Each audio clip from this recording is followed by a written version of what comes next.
ইসলামের নবী মুহাম্মদুর রাসূলুল্লাহ সাল্লাল্লাহু আলাইহি ওয়াসাল্লামকে আল্লাহ দুনিয়ায় পাঠিয়েছিলেন সমস্ত মানুষের নিরাপত্তা নিশ্চিত করার জন্য, সমস্ত মানুষের অধিকার নিশ্চিত করার জন্য।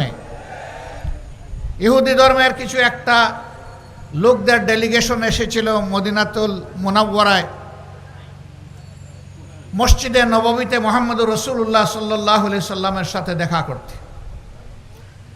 আলোচনার এক পর্যায়ে তারা বলল, আপনি যে আল্লাহর ইবাদত করেন আমরা তো সেই আল্লাহরই ইবাদত করি, মদিনার এই মসজিদে আমরা কি ইবাদত করতে পারবো?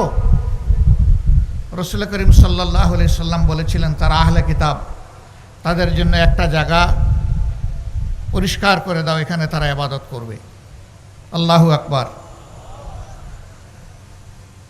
সম্মানিত ভাইয়েরা, মদিনা নগর রাষ্ট্রই ছিল দুনিয়ার প্রথম আধুনিক রাষ্ট্র। এর আগে দুনিয়ার ইতিহাস ঘাটে কোথাও পাওয়া যায় না যে আর কোনো রাষ্ট্র কাঠামোয় লিখিত সংবিধান ছিল কিনা। এখান থেকেই লিখিত সংবিধানের জন্ম, এখান থেকেই হিউম্যান চার্টার তৈরি হয়েছে, এবং যেটাকে চ্যালেঞ্জ করার সাহস কোনো মতবাদের এখনো দুনিয়ায় হয় নাই। সেই মদিনা চার্টার বা সনদের অধীনে সকল ধর্ম এবং বর্ণের মানুষ নিরাপত্তা পেয়েছে। তবে রাষ্ট্রীয় স্বার্থের বিরুদ্ধে কেউ যদি কাজ করে কিংবা বিশ্বাসঘাতকতা করে, তাহলে সে যে ধর্মেরই হোক শাস্তি তাকে পেতেই হবে, কারণ সে বেঈমান, সে জাতির সাথে বিশ্বাসঘাতক। এই জন্যে তাকে ক্ষমা করে না, কোনো রাষ্ট্র ক্ষমা করে না, ইসলামী রাষ্ট্রও ক্ষমা করে না। এখানে রাষ্ট্রের ইন্টিগ্রিটির প্রশ্ন, তার সক্রিয়তা, সার্বভৌমত্বের প্রশ্ন। মূল সার্বভৌমত্ব আল্লাহ তাআলার। আল্লাহ রাব্বুল আলামিন জমিনের টুকরা টুকরা রাজত্ব দিয়েছেন। আল্লাহ তাআলার ভাষায়, আউযু বিল্লাহি মিনাশ শাইতানির রাজিম, বিসমিল্লাহির রহমানির রহিম, কুলিল্লাহুম্মা মালিকাল মুলকি তুতিল মুলকা মান তাশাউ ওয়া তানজিউল মুলকা মিম্মান তাশাউ। বলো, অর্থাৎ হে নবী বলো, অর্থাৎ হে নবী জানিয়ে দাও মানবতাকে, আল্লাহ হচ্ছেন সমস্ত বাদশাহীর মালিক। আসমান জমিনের একক কর্তৃত্ব আল্লাহ তাআলার। তবে জমিনের শৃঙ্খলার প্রয়োজনে জাতি গোত্র বিভিন্ন জায়গায় তিনি নেতৃত্ব দেন, কাউকে কাউকে তার এলাকা শাসন করার, পরিচালনা করার এখতিয়ার দেন। তিনি ওই এখতিয়ার দেওয়ারও মালিক, কিন্তু সীমা লঙ্ঘনকারীদের কাছ থেকে এটা কেড়ে নেওয়ারও একমাত্র অধিকার তার। বাংলাদেশ 24 সালে সেইটা প্রত্যক্ষ করেছে। যারা ক্ষমতায় ছিলেন তারা হয়তোবা ধরে নিয়েছিলেন কিয়ামত পর্যন্ত তারা ক্ষমতায় থাকবেন। তাদের হাবভাব, চলনে বলনে, তাদের অহংকারপূর্ণ আচরণে আমরা তাই প্রত্যক্ষ করতাম। তারা এদেশের মজলুম মানুষকে নিয়ে উপহাস করতেন। দেশপ্রেমিক ইমানদার লোকদেরকে ফাঁসি দেওয়ার পরে তারা উল্লাস প্রকাশ করেছেন, মিষ্টি বিতরণ করেছেন, আমরা শুনেছি।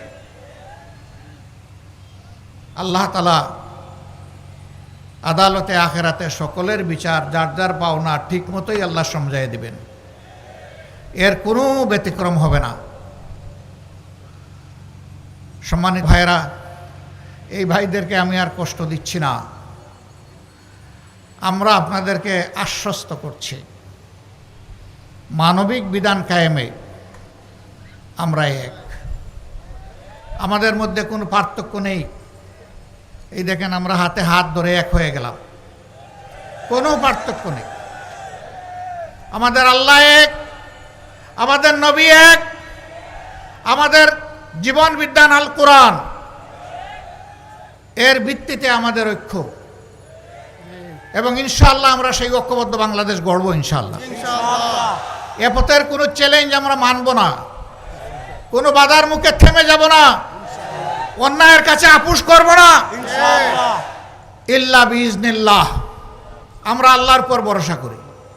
আমাদের ভরসা দুনিয়ার কোনো শক্তির উপরে নয়, ব্যক্তির উপরে নয়। সুতরাং আমরা ভয় করব শুধু আল্লাহকে, সম্মান করব মানবতাকে, কিন্তু কেউ যেন আমাদের দিকে চোখ তুলে লাল চোখে না তাকান।